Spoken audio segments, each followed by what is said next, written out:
About 10-15 years ago, you would have found one of these for sale in every garage, gadget shop, or on the dashboard of any 18-year-old's car. It is a cassette tape adapter. It's a simple yet quite elegant solution to the problem of getting digital music, or at least music from an external auxiliary source, through to your car stereo. You can see here it's just a cassette tape of the normal size. It's got a few gears and cogs inside to trick the spindle on the stereo to keep the tape turning. On the bottom here though, instead of the tape, you have a magnetic head much like the one you'd find in a cassette deck itself. This means that the electrical signal from your music is converted to a magnetic one on the cassette itself. That is then picked up by the head on the deck and turned back into an electrical signal and pumped out to your ears. It also means that you could feasibly start a big bizarre daisy chain of adapters and cassette decks that's probably converting digital to magnetic and back and forth, but there's no real reason to do that because it would be an incredibly silly waste of time. Now, I've had a few of these over the years. First, I had one in my van before I swapped out the stereo for one of those terrible, cheap Bluetooth monstrosities that you can get on eBay now, and I've used them in my various cassette decks over the years. However, recently, I was given this, the updated tape player. Now, at first glance, it is just your cheap Chinese-made pound shop adapter, and, well, yeah, that's pretty much what it is. But what I didn't realize is that this doesn't have an auxiliary input. It only takes SD cards, which is fine, I guess. It seems a bit redundant. I mean, most stereos nowadays do come with SD card slots, but I've never really used them. I don't know many people that use them. And I started to read it trying to wonder what on earth this product was really for until I saw this little line. Use as a standalone MP3 player. Use as a standalone MP3 player or pop into your car stereo to play all your favorite MP3 tunes right from your SD card. It even doubles up as a card reader when connected to your PC. Well, that piqued my interest to say the least. So let's go have a look at what we've got. When you open it up, in the back here, you've got all your cheap accessory gubbins. You've got a foreign adapter, you've got flimsy plastic USB chargers, a mini USB cable, a pair of terribly cheap headphones, a wee instruction manual that's probably badly translated from Mandarin. To be honest, I really wish these places would just sell you this stuff without the crap. It would maybe cut down on the price or the cost of shipping or something. I've absolutely no need for any more USB cables or terrible headphones or cheap, probably terribly dangerously made 12-volt adapters for that matter, but I guess I can't really fault people for sending you extras for free. On the front though, we've got the main event. There's this, the remote control that we'll get to later, and then the cassette tape itself. Now you've got this wee memory card slot here on the top. That's really what stands out. It can apparently support up to 8GB SD cards, and then on the bottom here you've got the magnetic head in place of the tape itself, just like your cassette tape adapter. On the side here though is the 3.5mm jack that you can apparently use to listen to this thing like an MP3 player. You also have what I assume is the infrared receiver for the remote and a USB slot for charging and data transfer. I think you can also see on the other side of the cassette here at the bottom the battery itself, which apparently is a 450 milliamp hour lithium ion battery, and I've used this for about a week now and I must say it does hold its charge surprisingly well, but then again it's not really doing anything that fancy or intensive, so I suppose that should be expected. On the front here though are the buttons. You've got play, pause, skip forward and backwards, volume up and down, and surprisingly an EQ button, which is quite nice. You've also got this on the side. It's a little on-off switch that you'll have to remember to turn on if you want to put it inside an actual cassette deck. So let's first look at this and try this out as an MP3 player. I'm going to hook it up to my wee Anchor portable speaker just as a test. As an aside, this is a really great wee bit of kit. I've had this little portable Bluetooth speaker for years and it is really worth buying. It's incredibly cheap. You can get it on Amazon and I'll leave a link to it in the description below. Anyway, take your SD card. I've got this one loaded up with a little bit of music from the YouTube audio library to protect me from any copyright claims. I'll pop it into the top of the cassette and we'll give it a try. Now you'll notice that the moment you turn the switch on, the music will just instantly start, and according to the manual it's random, but the instructions kind of cryptically state that it is random play due to the sound clips or track sequence in the SD/MMC card. I think what they mean is it actually plays them in order of what is on the card, which is, to be fair, the complete opposite of random. However, I've also found that if you turn this off or even remove the card and then put it back in and turn it on again, it'll start from the beginning of the last song you played, so who really knows?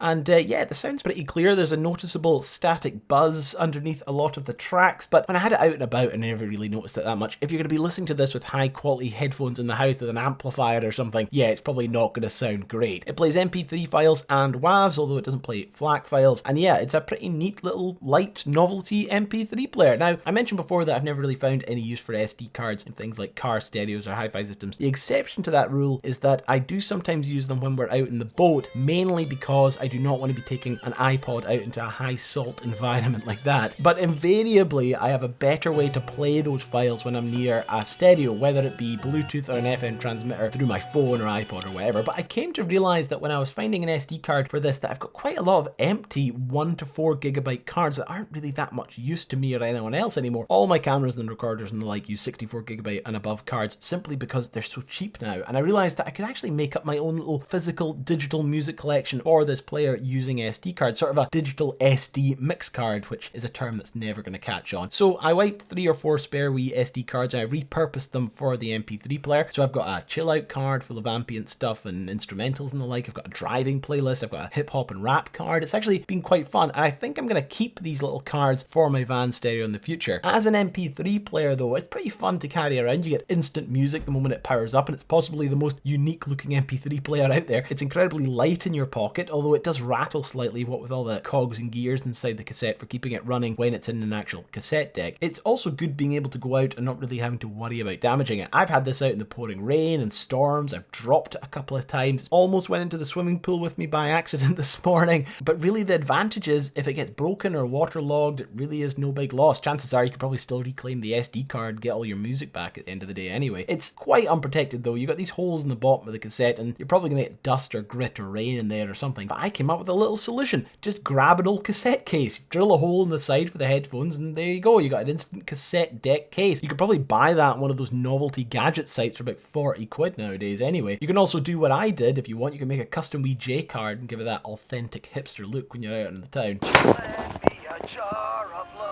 So altogether, a pretty neat little alternative music device, especially if you like the idea of keeping music and albums on SD cards like I've started to do for this. Also, compared to my other non-smartphone MP3 players, it has a couple of advantages. My old iPods and Walkmans, for example, are weighed down and a bit difficult to use, either because the software to load music onto them no longer exists, or in iTunes' case, you've got to navigate the difficulties of not having your old music deleted when adding stuff from a new library and all that nonsense. Also, with the remote that comes with this, you can just plug it into your hi-fi or boombox or radio like mine and control it from across the room, which is pretty decent really. So this is where the remote comes in, because of course unless you have a fancy cassette player, the buttons are going to be probably hidden behind a door if you load this into a tape deck. Now I was wanting to use my boombox as a demonstration, but unfortunately this thing is in desperate need of repair because it no longer plays any cassettes, so we're going to have to settle for a more compact but nonetheless beautiful little player, my Toshiba KT3048. Now I should really do a video on this device in the future because this cassette tape is from the 80s. I picked it up for £6 on eBay and it's probably the nicest and most reliable piece of audio technology I've ever owned. It's got a really nice solid design, it's got auto reverse, it plays metal tapes, it has a superb radio and it picks up AM band up here, which is incredibly rare, and it's even got this nice wee equalizer on the front to top it all off. Pretty good. Anyway, enough guffing on about that. Let's hook it up to the trusty wee speaker and have a listen. So we'll use an album here that hopefully won't get me any copyright claims and have a wee listen. Just as you might expect, it sounds pretty decent. It's your standard cassette from what, the 1970s. But let's get our digital cassette out with an SD card that has an MP3 of the same song on it. And again, yeah, it sounds pretty good actually. I mean, the player sometimes has to click a second time before it plays, but it works perfectly well. Plus the flashing light looks quite neat through the door of the player, and if you get the correct angle, better yet, you can control your old cassette player with a remote, which is pretty decent. Of course, this device, like most players, also has a radio, so you could quite easily remove the tape, plug in a wee FM transmitter like this one into the cassette's 3.5mm jack, and tune in your player that way. But which one sounds better? Well, here they all are side by side. You got the cassette, you got the digital cassette, and you got the digital cassette playing over FM recorded through the computer.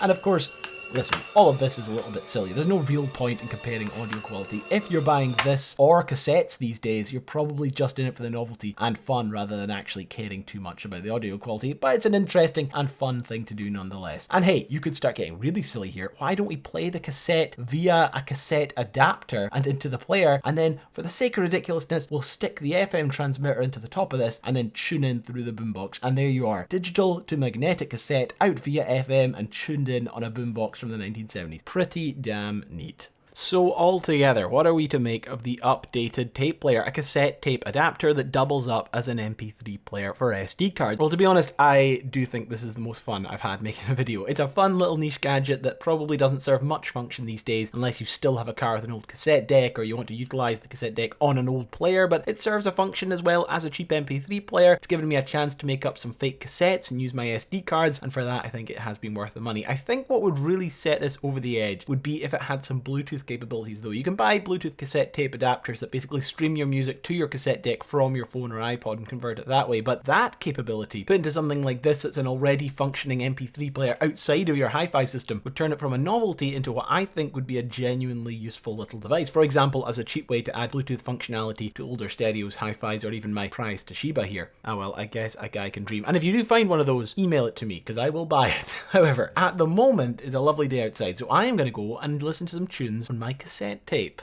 Bye bye.